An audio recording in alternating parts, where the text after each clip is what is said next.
Okay. Your homework, most people seem to do okay. Some of you didn't understand how to identify blocks and compile factorial. And so I think the easiest way to do it is use the mod equations. But make sure you understand that. Another problem was a lot of people weren't getting the variance of a treatment difference correctly. And so go back and look at that. And, it's very similar to what I did in class. It's a little bit more complicated. Regarding exam, we need an exam. And so I'm thinking 2 weeks from today is the 10th, right? So April 10th, let's have an exam April 10th, and it'll be over everything since the last exam, which would be kind of repeated measures, types of things, crisscross stuff, up through confounded factorials. Okay, so I'm not going to include incomplete block material on this. We started talking about incomplete blocks last time. Okay. Did you want 2 weeks from today or 2 weeks from? 2 weeks from today is the 10th. It's the 12th. Well, okay, the 12th. Okay. That'd be Monday. Which did you want? Wednesday's good. I knew the answer to that. Okay. So any questions? Oh, reading assignments. I forgot to do that. I don't know if I have it here. But you should be reading in Giesbrecht and Gumpert's on incomplete block designs. Okay. And in some of the other texts, you just find a section on incomplete block designs. I think in B's text, it's in chapter 7, I believe. So we talked about that for the next few lectures. Okay, so incomplete block designs. And of course, we know what they are. They're designs where you have more treatment than you have treatment levels, than you have experimental units per block. Now, confounded factorials are incomplete block designs, but they're based on the idea of using factorial structure to identify the block. And so I'm not talking about that here. Okay, I'm going to be talking about incomplete blocks where there is no factorial structure. And so how do I identify treatment combinations for blocks if I don't have any factorial structure? Well, we have to set up some defining principles. And of course, in all designs, as in all designs, what we'd like to do, we want the design that minimizes, it's a comparative experiment, that minimizes the variance of a treatment difference in some form or another. Okay, so I got two treatments, I got treatment I and treatment J, and most all the designs from a statistical point of view, you want to choose the design so as you minimize these variances of treatment differences. Why? Because we're interested in comparing differences between treatments. Okay, so certainly that's going to hold the incomplete block designs. But there's kind of a defining principle for incomplete block designs beyond this. So a defining principle for incomplete block designs.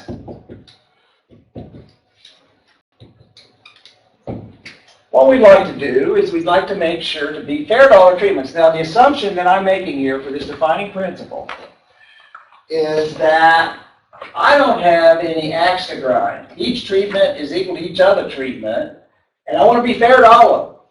So if I'm fair to all comparisons, if I'm going to be fair to all comparisons, what do I want? I want that variance to be equal, right?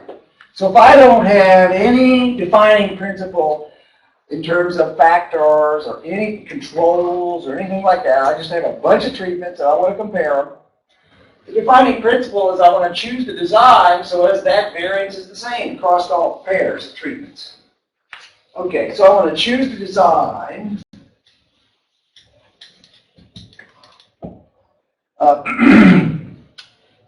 so as that variance of the difference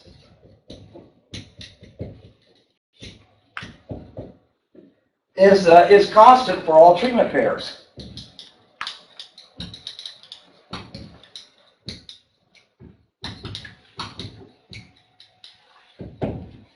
And so that's what most all the standard incomplete block designs have been based on. incomplete block designs without factorial structure. The idea is to choose a design so as that variance of a difference is the same for all treatments. Now, there was a theorem proved in 1959 by a guy named Shaw, and Oscar Gimsorn said that if he had to do anything over in his life, he wished he could have proved this theorem. He did. The person that proved the theorem was a young guy from Calcutta, I think. You know, young 22-year-old guy, like some of you people. Okay, he proved this theorem, and it has to do with this. And what he said is this variance will be constant. Will be constant if the design is a balanced incomplete block design.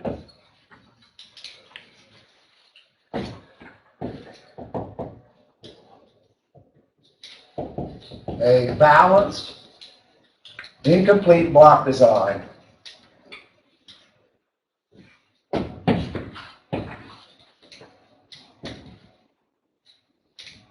Now we talked a little bit about balance the other day.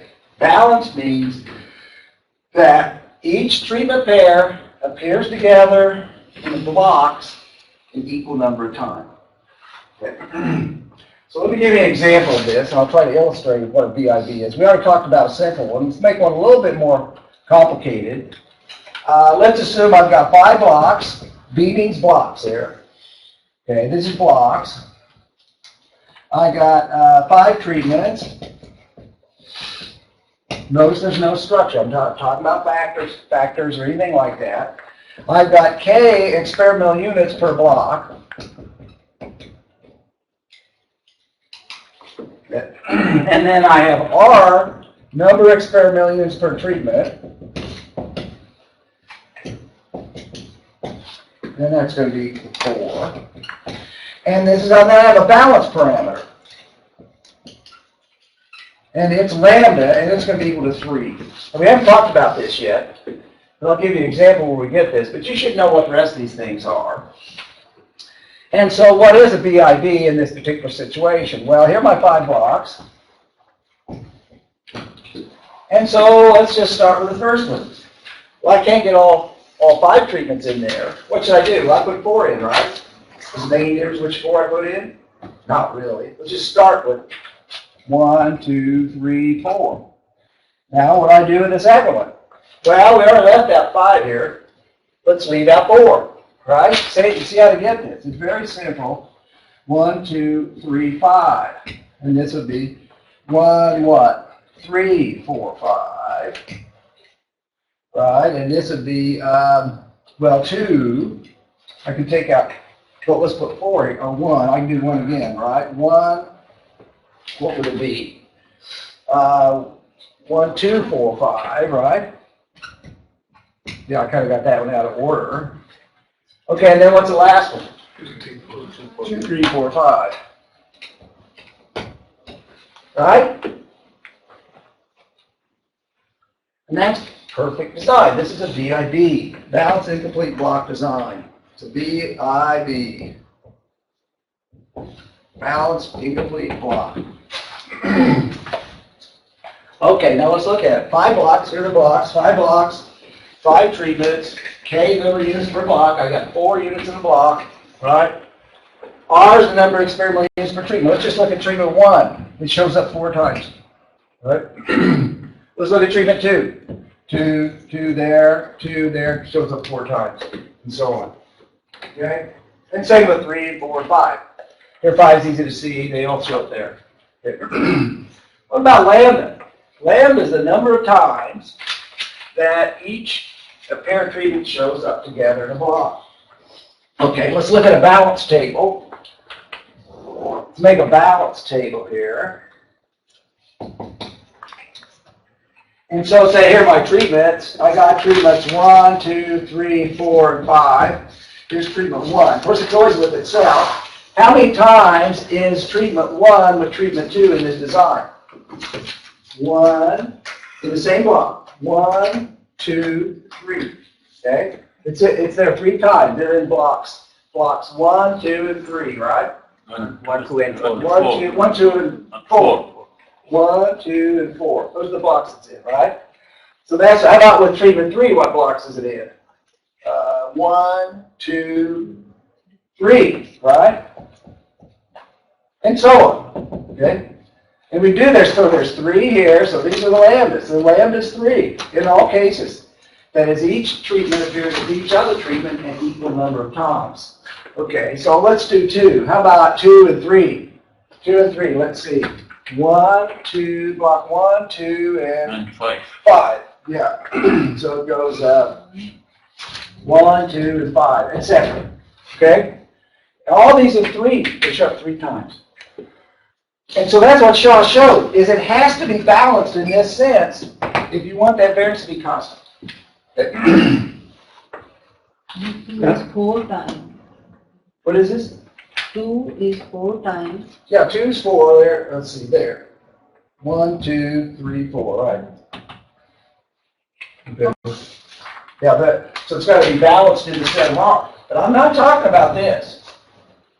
Balance in this sense is different. Balance is not that I have the same number of experimental units per treatment. I'm not talking about that, really. I'm talking about this kind of balance. Yeah, there's lots of confusion that I've dealt with over the years between, there's 2 kinds of balance here. One type of balance is that you have an equal number of experimental units per treatment, okay? Another type of balance is this type, okay? Okay? Got a question. Yeah. So on the balance table, you have 1, 2, 3, 4, and 1, 2, 3, 4. I mean, what do you have at 5 there? Is it treatments or blocks? These would be treatments here. So you don't have 5, And so right? these are blocks in here. So that 5 shouldn't be there. Well, that'd be treatment 1, treatment 5. That's true, sorry. For some reason, I thought we had 4 treatments. Okay, so that's okay. You have questions, please ask questions. Because I want to clear up confusion, not leave confusion. Okay. No, that's okay, yeah. Everybody see this? These are easy to construct. My experience over the years is as researchers don't like to do these things because they don't understand them. The ideas are simple. You should be able to help people with this, okay? Now, when they get bigger, they're harder to deal with. But we got computers now. Okay? So this is the basic ideas. Okay, now, you might, and this is a real simple problem, and the first one I showed you is really simple also, but lots of times you'll be in a situation, you got a certain number of blocks, a certain number of treatments, a certain block size. And the question is, can I find a balancing complete block design? So there are conditions that you can try to see if the balancing complete block design exists. So there's things called conditions for balancing complete block design. And the first one is that B has to be greater than or equal to T. Fisher proved that one. Well, he maybe proved all these, I don't know. The person that really did a lot of the pioneering work on incomplete block designs is a guy named Frank Yates at Brockenstead. He replaced Fisher after Fisher went to University College in London. And so Yates is probably the one that did this. But another one is, look, how many experimental units do I have? I got 5 blocks, right? And let's see, 5 blocks and 5, no, this is not experimental units. It should be EK here. How many experimental units do I have? I've got 5 blocks and 4 units a block. I got 20 experimental units, right? So if I got 20 experimental units, then I can describe it another way. If I take every treatment, and every treatment shows up R times, that should be equal to RT, right? Okay.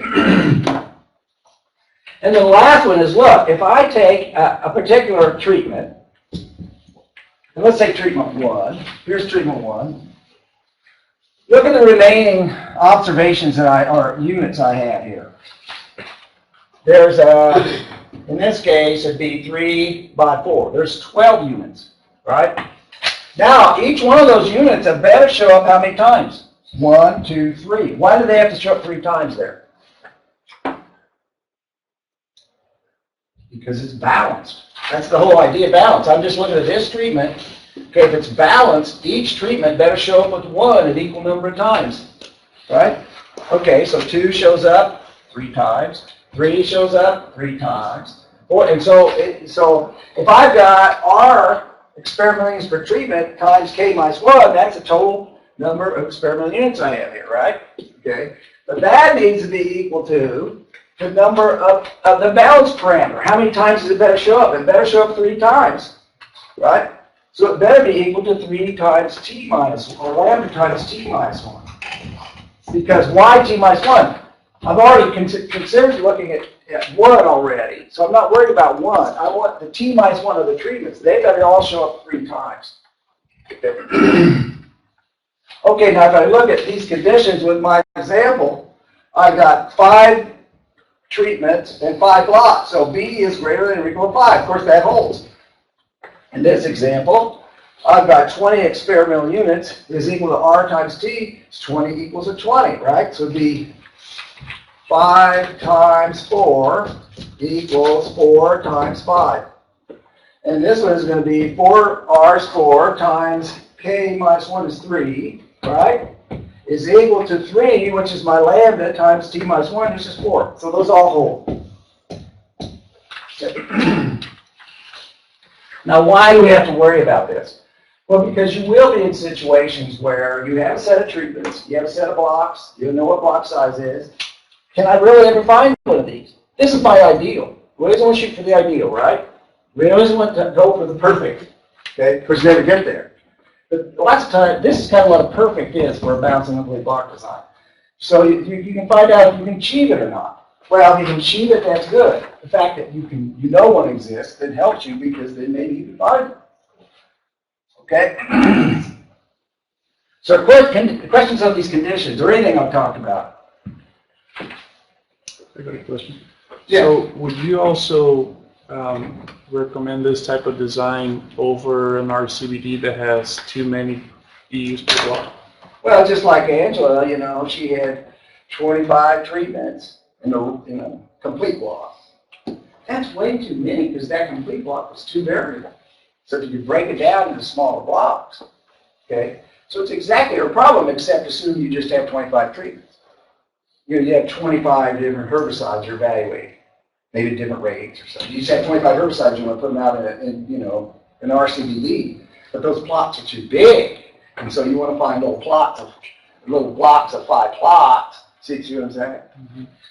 That's the motivation for this agricultural experiments. You know, from at least from plant science point of view, that's generally the case for field work. You're talking about animals or lab work, you're usually constrained by, for example, blocks could be litters, right? Same idea when we're talking about a compound factorial with the litters. We could have 5 litters here, and we only get 4 mice per litter, but we have 5 treatment to test. Okay? Okay, so lots of times Mother Nature just gives you the block size. Of course, in reality, what happens is the litters are always different sizes. So we'll talk about that. Okay. Other questions? All right, so so these are the basic ideas of BIBs. Let's talk about something that comes up a lot. It's called resolvable. A resolvable balancing complete block design. And what this is a BIB that can be arranged in complete blocks. BIB that can be arranged in complete blocks. These are much easier to work with if you can do it. You can't do it necessarily. Look, if I just have 5 litters, I have 5 litters. There's no real replicate there, right? But sometimes we can put them into replicates. And so here's an example. Let's say I have 6 blocks, and I have 4 treatments, and I have 2 experimental units per treatment. Okay? So I can get a BID out of this. So here's my first block with these 2 units. Okay, here's my second block. Well, my second block, I got 1 and 2 in this one. I certainly could put 3 and 4 in the second one, right? So this is block 1 and 2. Now what's this? So here's block 1 and block 2. What is that whole thing? These are blocks. That's a replicate. That's a replicate right there. Completes their treatment combinations, right? Okay, so this could be a rep 1 with 2 blocks, right? So this is rep 1. Okay, let's do rep 2. So I got blocks 3 and 4 over here. Okay. And so what should I put over here? Well, I actually got 1, 2 here. I don't want 1, 2 there. I've got 1, 3 here. If I put 1, 3 here, what do I need over here to get a complete replicate in that? 2, yeah, 2, 4, right? Okay, let's call this rep 2. And what's the last one? So I got 5 and 6. So it's going to be what? We'll just start off. What should I put in for the first one? Just to be consistent with what I'm doing these others. 1, 3, or 1, 4. Then what? 2, 3.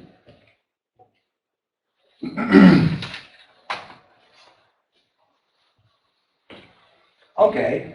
Now notice what this is simple. This is rep 3. This is a resolvable design. It's resolvable because we have here are my little incomplete blocks. I got 6 incomplete blocks, and the incomplete blocks can be grouped into complete replicas. Okay. Now notice this is as simple as possible lattice you can have. It's a lattice.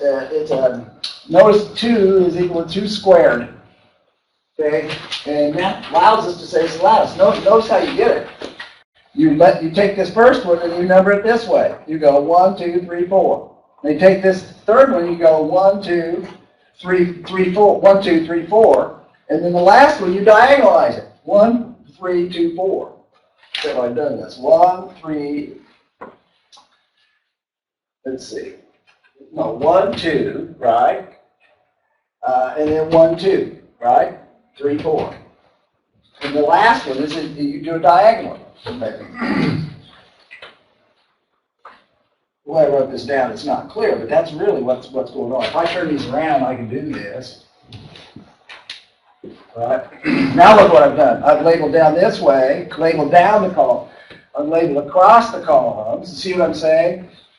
And now I'm labeling diagonally. This is the idea of a simple way to get lattices. Okay? You number your treatments down the blocks, and then across the blocks, and then diagonally. Okay, now there's some math theory behind a lot of this stuff. This is a balanced lattice. Okay.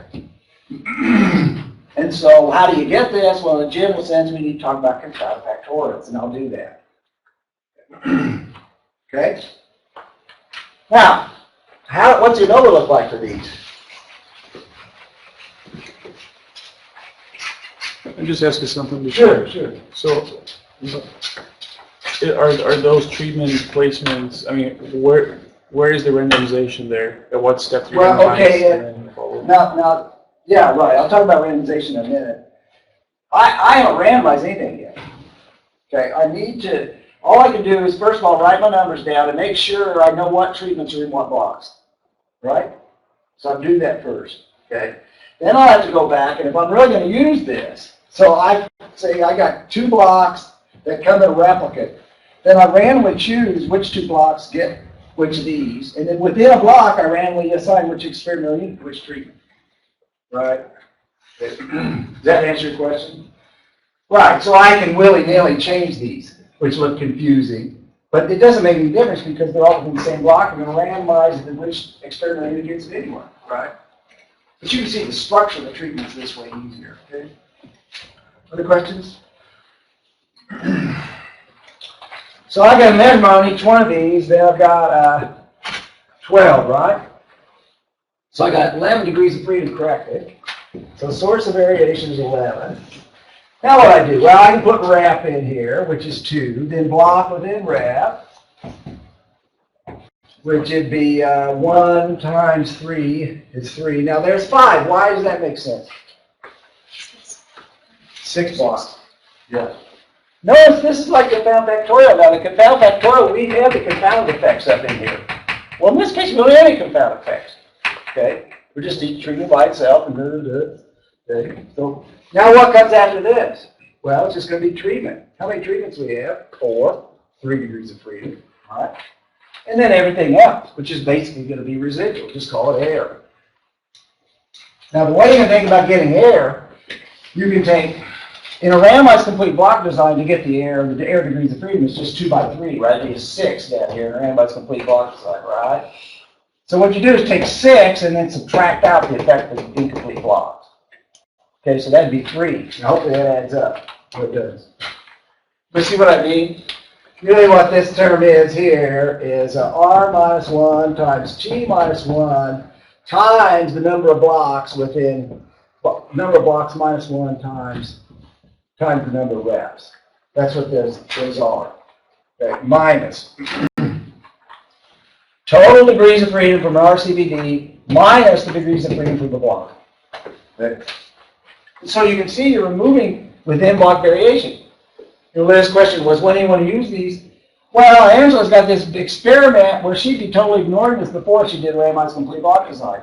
But now we set it up to remove that incomplete block variation out of that big replica variation. Then we can reduce the error variance.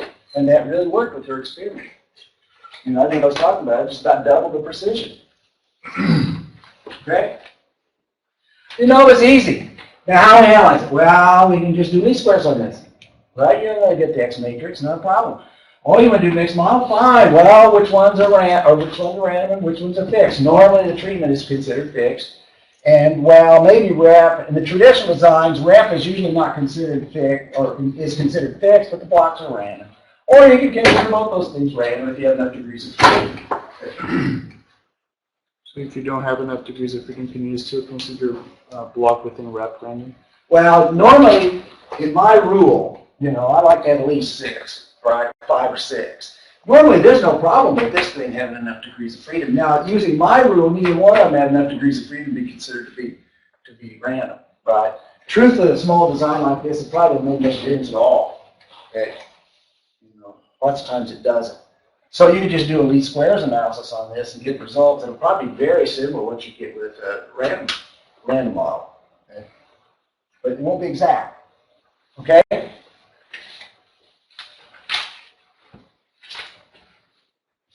Okay, now what happens, what's the problem with these? Well, they're more complicated. But you know, in science it's always, well, there's the perfect. The balanced incomplete block design is the perfect.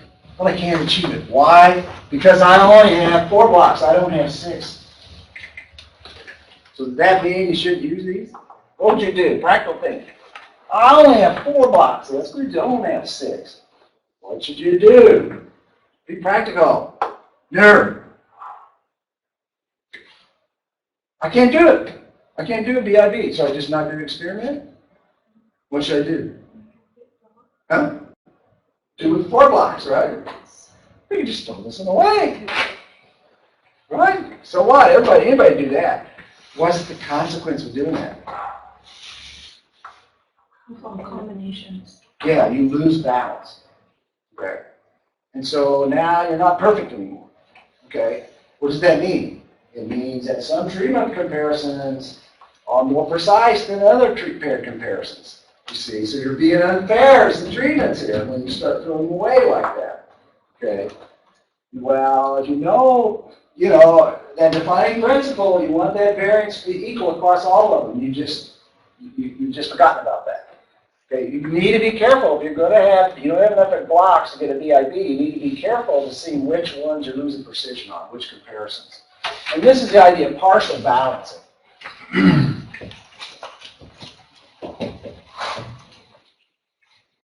Partial balancing. So I'd say that to summarize, in many cases,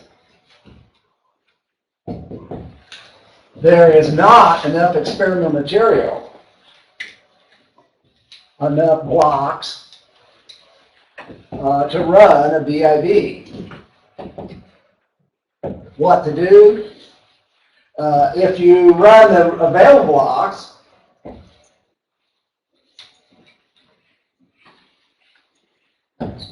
some treatment comparisons are made more precisely than others. Some compared comparisons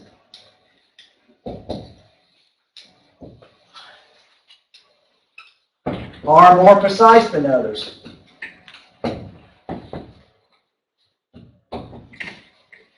Due to a failure of balance. Failure of balance, an incomplete block sense.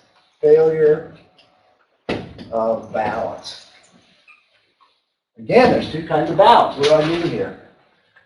In the traditional sense of balance, if I throw the 5 and 6 away, I still have balance, don't I? okay? Because I have equal number of units to each treatment combination. I still have balance in the traditional sense, but in an incomplete block sense, I'd get partial balance because of failure of balance. Now let's look at this. Let me see what I mean here.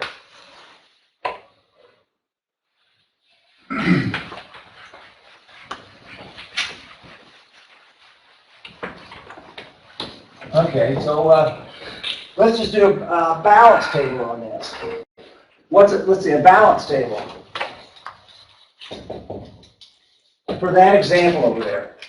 So let's say 1, 2, 3, and 4. So 1 is with 2 in what blocks? We're going to get rid of this one now. 1 is with 2 in block 1, right? 1 is with 3 in block 2, right?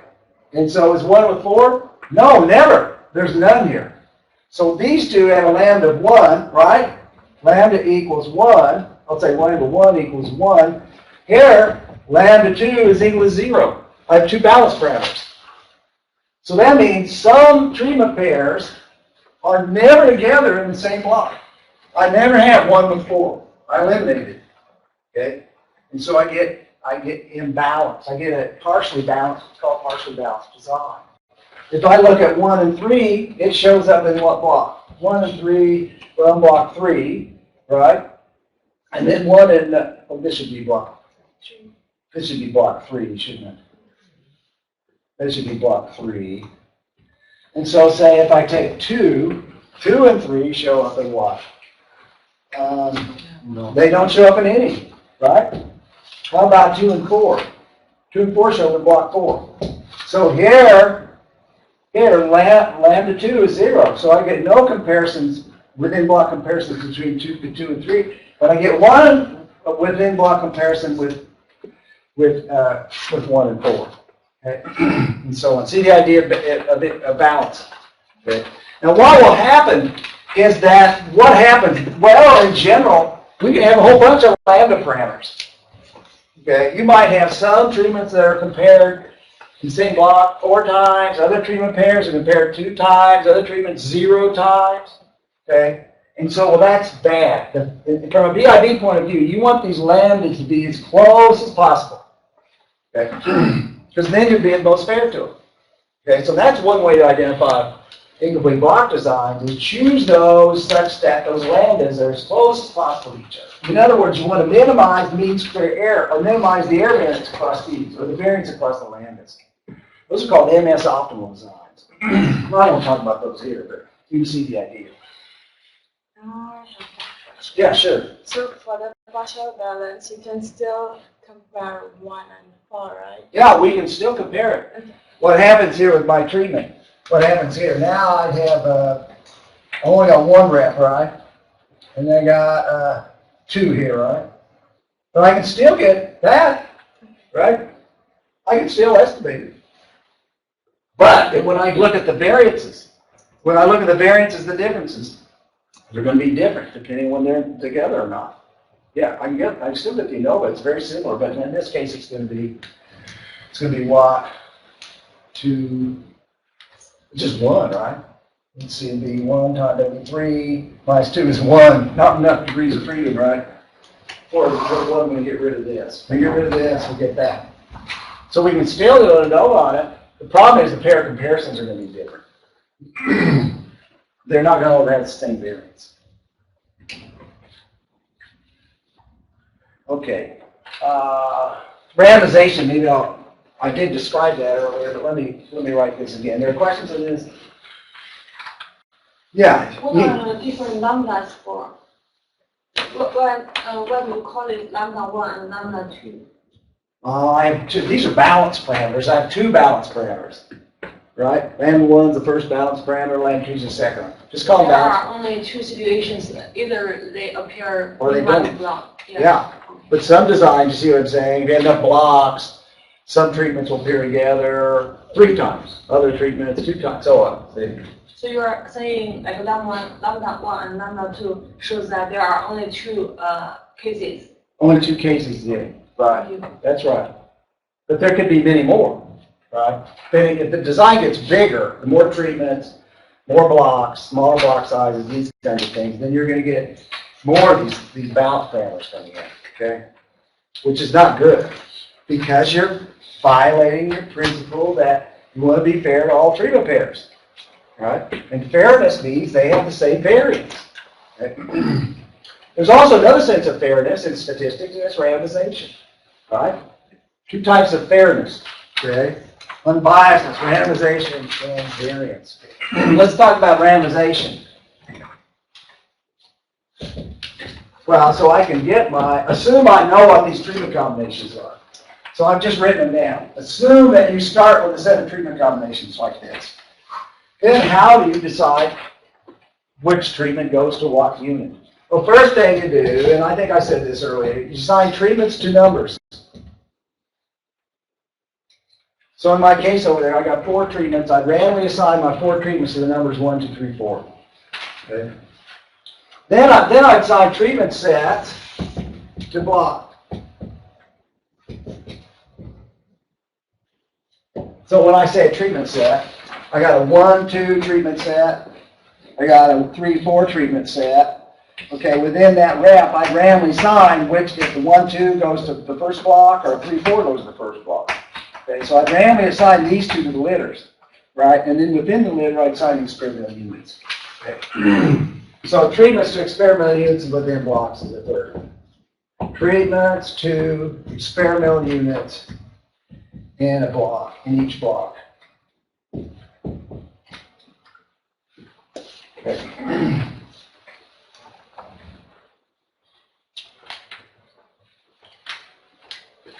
Okay, so let's be practical about this. I've got a table here I want to show you. Is there questions about any of this? I got a question. So if you're already randomizing treatment to numbers, then why do you have to do number 3? Well, I mean, because you might like one when you're picking the lid, you know, you get the biggest one first, and you get the next biggest one, and the next biggest one. Okay, if you're catching your mice, it's easier to catch the big one first. You get the biggest one first. Now you say, oh, the biggest one's only going to go on treatment 1. You see what, you got to be really careful. Randomization is only insurance. We try to be objective when we do these things, but it's hard to totally be objective. Okay, does that help? Because there's still going to be bias in terms of assigning treatments within units. It could be you take the largest unit always, and you always gives that to treatment, whatever the first treatment is, right? Okay, other questions? Okay, so we got a handout here. How do you find ideas are reasonable? How do we actually get the treatment sets? Well, we can use tables. We can construct them ourselves. We can use computer programs. We can use tables. I can give you all these.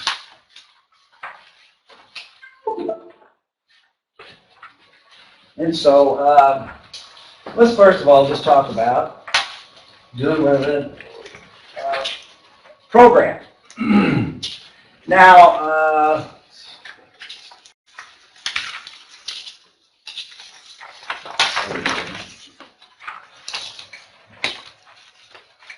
okay. So I'm a SAS addict. Why? Well, because these problems that you deal with these problems were worked out 40, 50 years ago.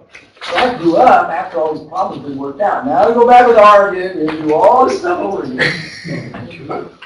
Okay. So it's frustrating for me in a sense. So anyway, I like SAS. So let's just start with SAS. What you have to do, we can use a plot called OPTEX. And OPTEX means optimal experiment. But to generate, you need another one? I think it was mixed up between 2 different ones because we've got 2 different papers. Sorry. So you're okay now? No?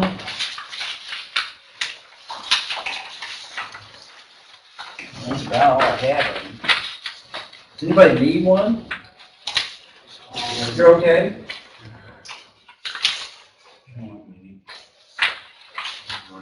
No, I don't see there having more. They'll be on Blackboard, so. Okay? All right.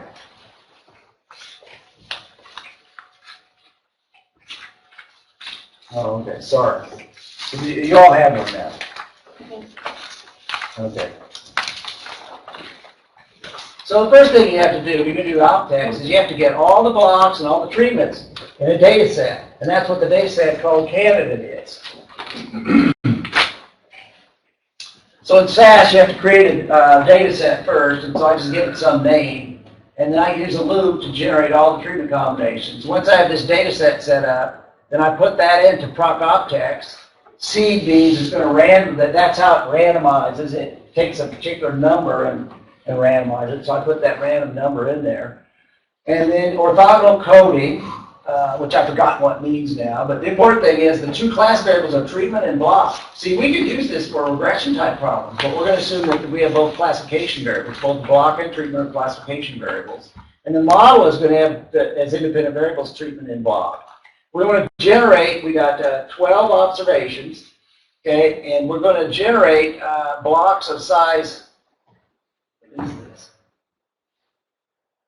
Let's see, we have 4 treatments and blocks of size, what, 3?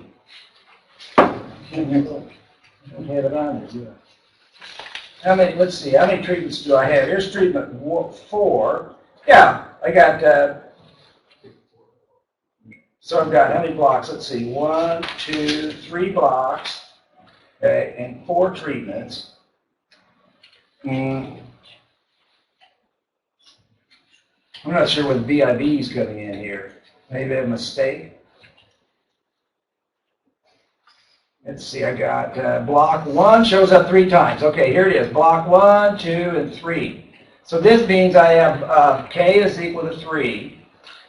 B is equal to 4, T is equal to 4, right? And so that's how I get my 12. Okay, so I have 4 blocks of 3 each with 12 observations. And so here it is. Now we can just go back and randomize. This is the output data set that I've generated. Here it creates the output data set. And so I can just sort my data by block, and then I can have all the treatment combinations. Okay. So it's really easy to do with a computer. Now, it doesn't have to be balanced. You can use OpTex if it's not balanced. Okay, but then you need to know a little bit more about optimization, and we'll talk about that a little bit. Now, if you're going to use R, there are questions on this. If you're going to use R, well, the best package that I know is called Agricola that has a lot of nice functions in it. And it's got a BIB function here, design.bib. Okay, and I've got 4 treatments. I'm going to define the treatments as A, B, C, D. I've got 3 experimental units per treatment. And I can use this function. I'm just going to put the object into out design. I use this function, design.bib, and put treatment, which is this thing up here. It has the treatment labels, and then block size, and series. I can't remember what this is. You can put the seed in. In this case, I'm putting a seed of 41, and there's different types of randomizations. Okay. But anyway, I can get this. This object, and then from that object, I can generate a thing called parameters. The parameters will tell me what the design parameters are, and I can actually have to output. The book means it's going to create a design called the book, and here's the book. Okay, so I could actually set up my field book quite easily this way. Well, you can do it with SAS too. Okay, just a function. Okay, so that we can just use our brain to come up with treatment combinations. We use a computer. The old way, the way I learned, was use a table. And this is in Cochran and Cox. This is used for 2 to conceptually see what's happening. These old methods are good because they focus on the concepts, maybe more than computing, which I like, as you know. Okay, so let's say, for example, I have 13 treatments and block size of 3. So here's T. 13 treatments. Here T is 13 treatments. And our K is equal to 3.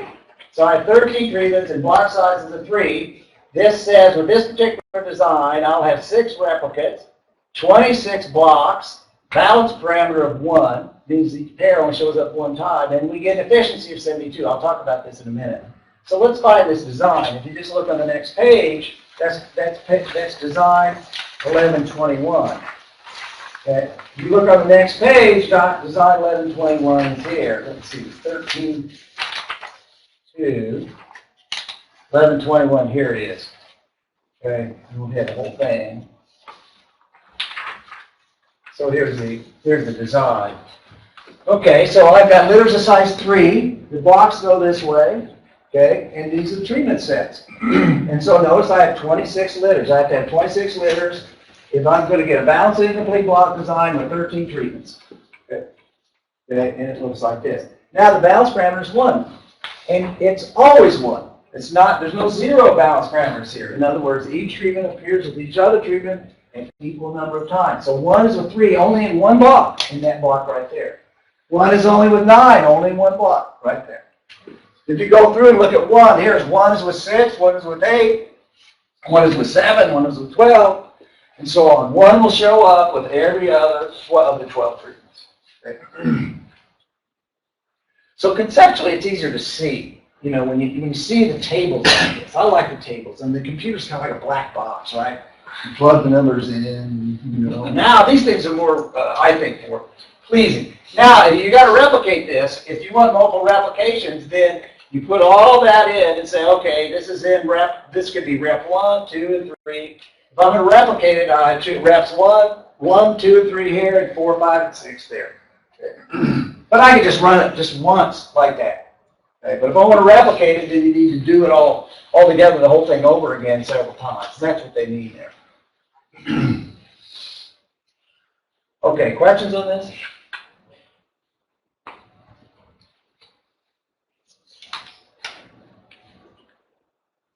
Now let's look at the one next down a little bit. This is kind of giving you a little foreshadowing of what we'll talk about. Here's what I got 13 treatments at block size of 4. How do you get these combinations? Well, this is kind of what's called a cyclic design. Look at this structure. So here are my blocks going this way. So if I look at this first block, that's called generator block. You get a generator block, and look, once I have the generator block, I just label 2, 3, 4, 5, 2, 4, 3, 4, 5, and so on. So I can just, once I have a generator block, I can label the ones just down beside it. And so I have a number of generator blocks here. Okay. And so I can get this treatment combination. So these things, a lot of them are generated through cyclic structure like this, and I'll talk a little bit about that. So that's kind of interesting that you can see these kinds of things in the table. You can't see it from the computer program, unless you look at lots and lots and lots of computer programs. Okay, one other thing. Questions on this? Anything here? Yeah, good. If for the factorial experiment, we need to number the levels of factorial combination. Is there any other consideration, for example, like the levels, like for factor A, if A have different levels, they have to. Well, I mean, if you've got a factorial and you want to run a factorial with these types of designs, okay? Well, can I really get a factorial with 13 treatments? It's really hard to do, okay? I mean, if it's a factorial, it's going to have to be like something like 12, right, or something. First of all, if you got a factorial, a full factorial on your treatments, and you want to run it with these kinds of designs, you better make sure the number of treatment combinations, allows you to get a VIB, okay? And then, once you've done that, you just randomly assign all your treatment combinations to numbers. Okay, you can just totally ignore the factorial structure. That's a real simple thing to do. It would be balanced in this case. Well, but the issue is every treatment combination is compared with every other treatment combination with equal precision. Well, the factorial you don't care about. Usually the higher order interactions you don't care much about. You see, so you're more interested in the main effects with a factorial. And so you might as well be upfront about it. Let's design an experiment where we're most interested in looking at the main effects. But sure, you can do it. Everybody hear this issue. We can use incomplete block designs like this with factorial structure. You just ignore the factorial structure and just take all your treatment combinations and randomly assign numbers and put them in your. I've done this many times. okay? But it's really not very efficient. Did that answer your question? Good question. Other questions? So a follow-up question on that. So how would that compare to the confounded factorial and to the split plot that we were talking about before? Like, Well, from my point of view, if you got factorial structure, these are inefficient, very inefficient. Because you can get more precision on the main effects, much more precision on the main effects by using a confounded factorial than what you can with these. You see what I'm saying? Yeah, other questions? Okay, one other issue is look in your Cox table. It has an E term here. That's an efficiency term. Now what that means is that what happens if the blocks are not different from each other. Incomplete blocking does not count. It doesn't help at all. If incomplete blocking doesn't count, then you're only 90% as efficient using a balanced incomplete block design compared to using a randomized complete block design. So if your incomplete blocking is ineffective, you pay. The way you pay is losing precision compared to an RCBD. Okay? So if incomplete block is not effective, look at this one. Here, this is with 10 treatments, block size of 2.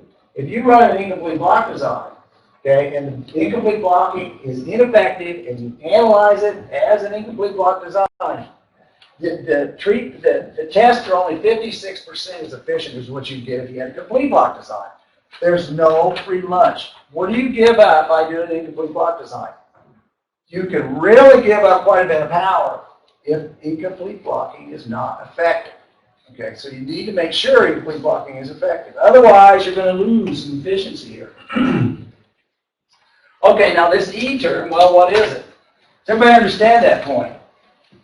Don't use these unless you think that incomplete blocking is important, like your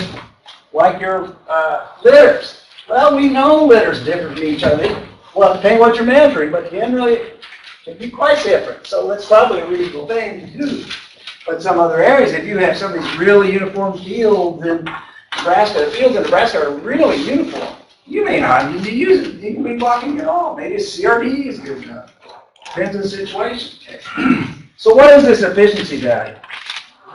The efficiency value is really, it's the variance of the difference between two treatments based on a randomized complete block design over the variance of the difference between two treatments based on the incomplete block design. That's what that E term is. And so what happens if incomplete blocking is not effective? This variance for a BID could be larger than this, right? It's worse. How could it be worse? How could it possibly be worse? You're losing degrees of freedom. There's no free lunch. You lose degrees of freedom by estimating block effects. And so you losing those degrees of freedom, if incomplete blocking is not effective, it very well may be this variance is much larger than that. Right? Can we reach this conclusion by comparing two errors? Yeah, well, right. What you would do, a simple thing to do would be to get, well, the easiest thing to do would be to get the error sums of squares under an RCBD over an error sums of squares over the incomplete block design, and look what that ratio is. You see, we talked about that earlier. Yeah, I'll talk about specifically how to calculate this. But right, that's what this E means. Okay. And I'll talk about calculating efficiency here in a minute. But that's what that E means. Okay? Okay? I'll talk about efficiency when we get to the analysis. Right? Which I'm about ready to start here. So questions on this? Okay, so let's talk about the analysis of these things. The way I think about this presentation of incomplete blocks is one, the basic ideas. So we kind of talked about basic ideas, right? So you know how to get incomplete block design. It may not be a BID, we'll talk more about it. Ideally for a BID, but you can always analyze it. Not even partially balanced design, but that's okay. So let's talk about the analysis of these. Well, the analysis is really no different than what we talked about before. We're assuming an additive linear model in this entire class. So the analysis of incomplete block designs. Incomplete block designs. Now I'm going to assume, in most examples, I'm going to assume we have VIVs, but it doesn't have to be. It's going to be the same idea. So the first thing is to do a preliminary analysis. So preliminary analysis. And what I mean by that, just to do least squares. Just to see how effective it is. You know, just do least squares, get an idea what that variance is. And if that's much smaller, then maybe we better do something else. So preliminary analysis would be something like this. If I have, let's see, I have R minus 1, I have R reps, and I have T minus 1 treatments, and I have blocks nested within reps, which is B minus 1 times R. And then the final error term here is what I talked about earlier. R minus 1 times B minus 1, no, times T minus 1 minus B minus 1 times R. So I can do my node that looks like this. Now, why did I change treatment in block?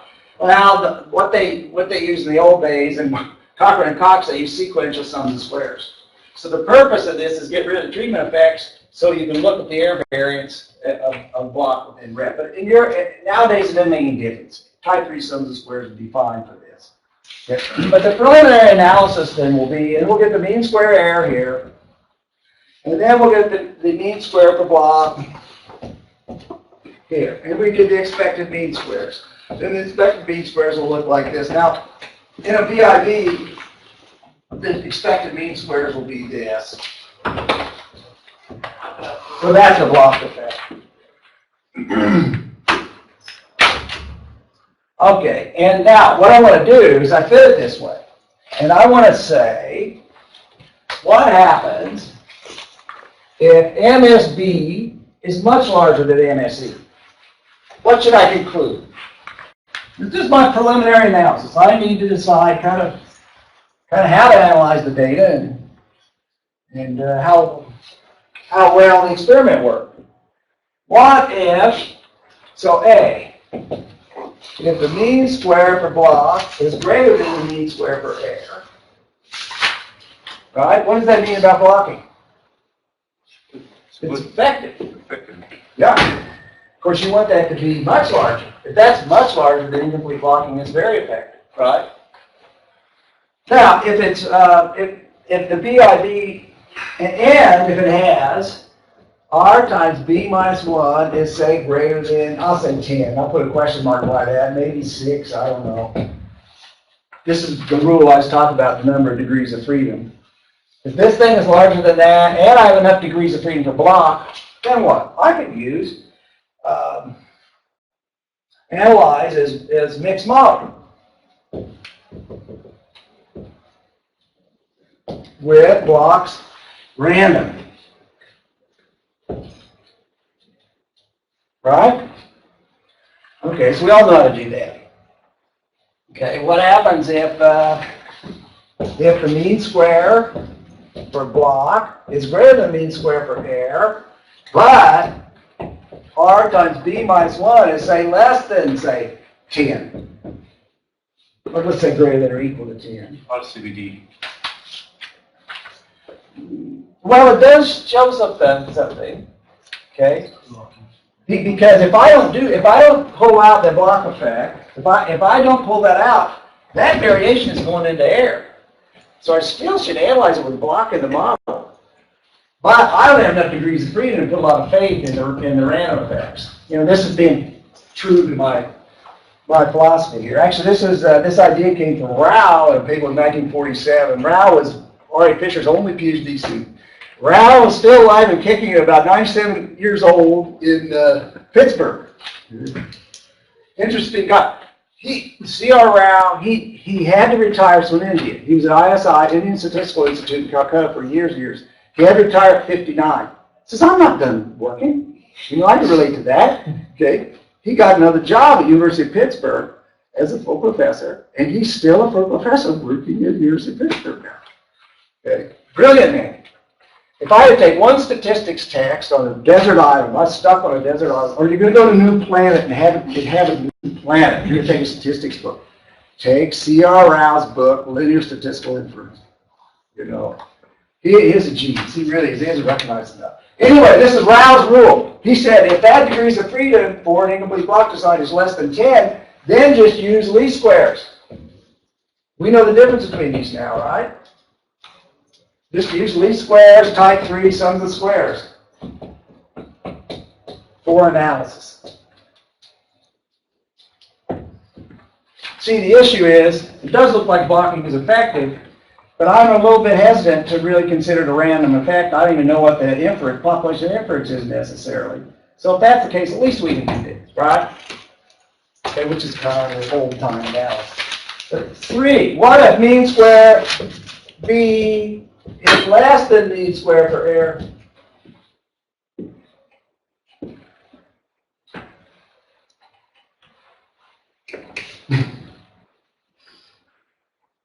Let's assume it's resolvable.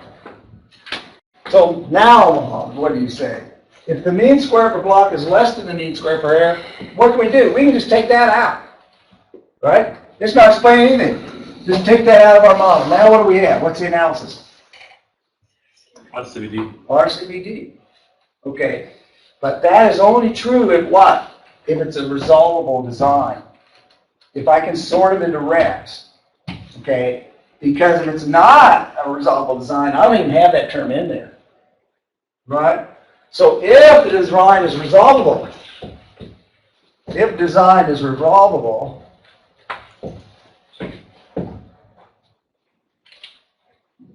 analyze as an RCVD. Otherwise what? So if it's not resolvable, then what? What do you think? This is philosophical, really, kind of. Tell students.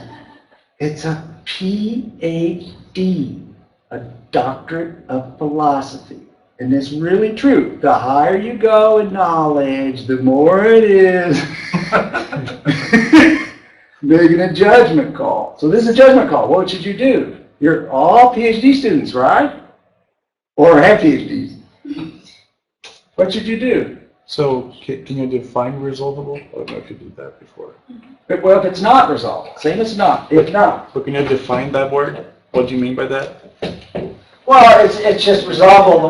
The one I had was 1, 2, 3, 4, 1, 3, 2, 4, and then 1, 4, 2, 3, right? That's resolvable because those are replicants, right?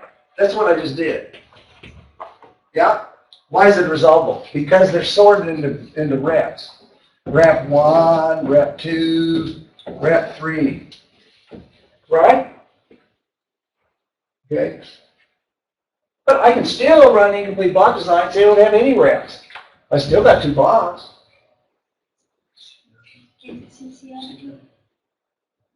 Well, right, you could use a CRD, right? My feeling would be, you just analyze it this way, with the least squares, with the block in there. I'd still analyze it with the block in, without the rep. So if it's not resolvable, just, I would, but you can justify using a CRD. You really can. But I would use least squares on the model. The model is going to be what? It's going to be the block, because it's not resolvable, treatment and error. That'd be that model. Because if it's not resolvable, there's no rep effect. You just have block, treatment, and error. So I do it this way. We're trying to say, oh no, we can do the RCVD or CRD. Well, that's right, because you don't have justification to include block maybe, so maybe you could do it that way. Right. So blocks, what does that tell you? If this is small, maybe you don't even need to worry about incomplete blocking. Then you just put them all together, make your life easier. Right? Okay?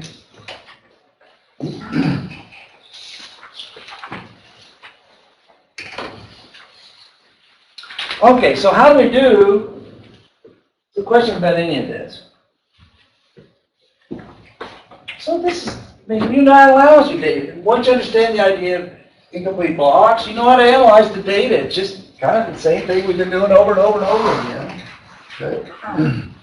Now, when we talk about the analysis of confounded factorials, some of the things I'll talk about here apply to confounded factorials, but nothing is really new. How do I do a mixed model analysis? Let's be explicit about this. Mixed model, I'll let you tell me what the answer is. Model for an incomplete block design.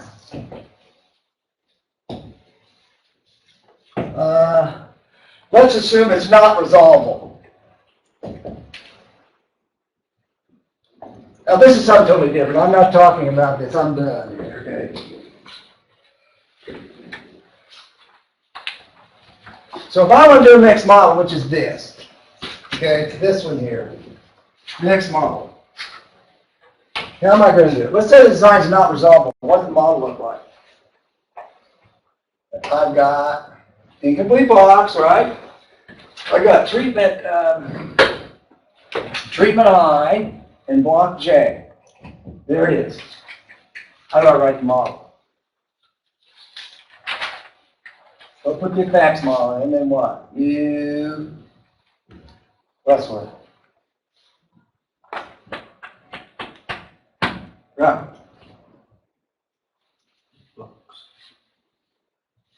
Treatment plus, or mu plus treatment factor, right?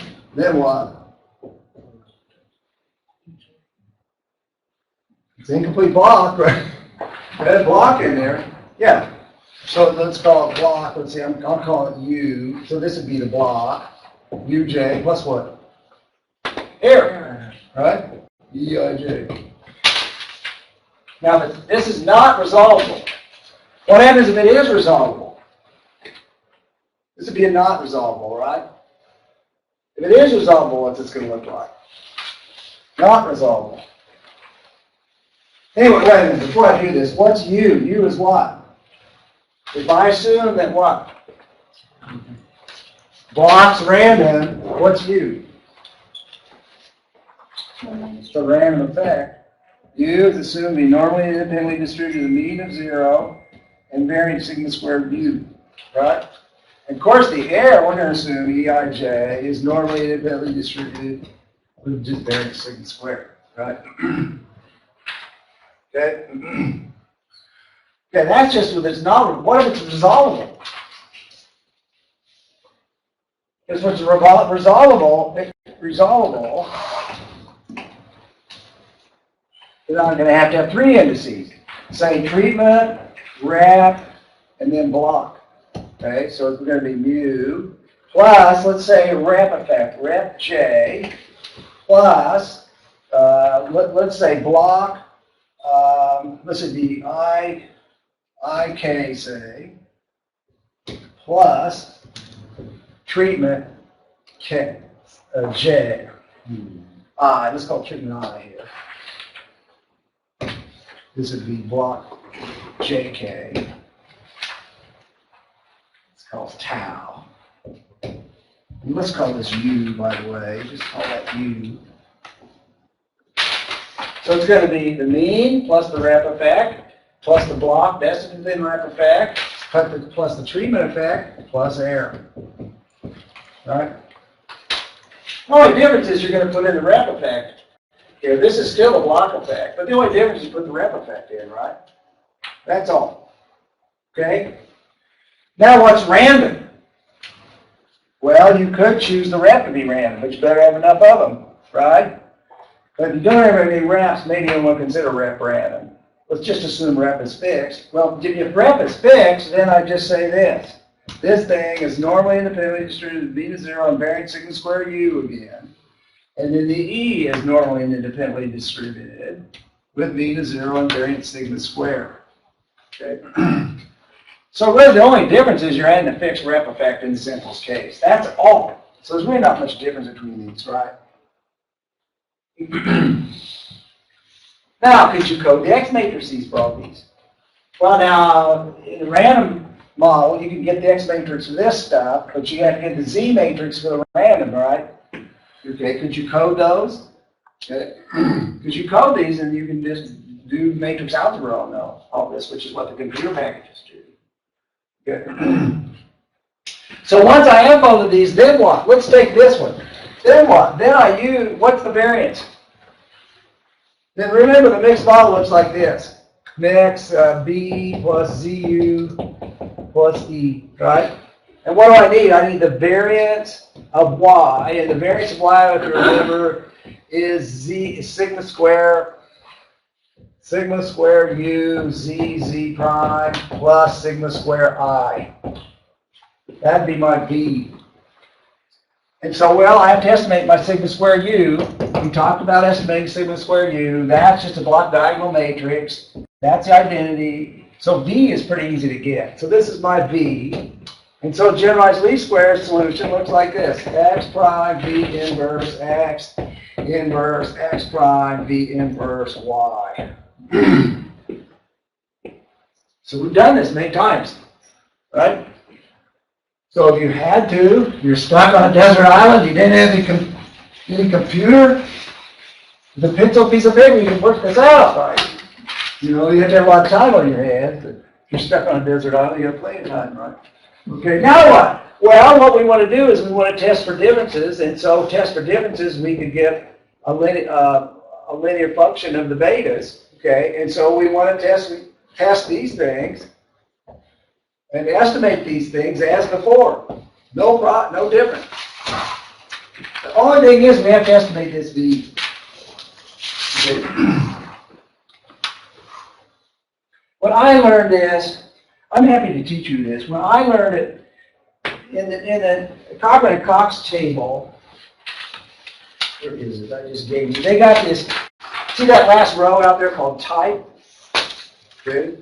You had to actually use all these different sums of squares, ways to calculate sums of squares, and all these inane ways. It killed you. You get this design, you had to go to these formulas, they just had to memorize this junk. This is such a unifying principle. This always works. Just remember the matrices. See? Okay, or if it's least squares, what happens? If it's least squares, then what happens with the V over here? If it's least squares, the V drops out, this stuff drops out, I put the blocks into the X, right? Well, no, I take it back. I consider blocks to be fixed still. That thing just drops out, and the V turns into an I. You do the same thing, right? Same structure in terms of the analysis. Okay, and that's the most complicated thing. Now, next time I'll stop here. Next time we'll talk about applying this to some real data. We'll talk a little bit about the matrices and how to multiply. Then we'll start talking about how to construct some of these models. Okay, we're just going to understand. Okay, I'll see you next time.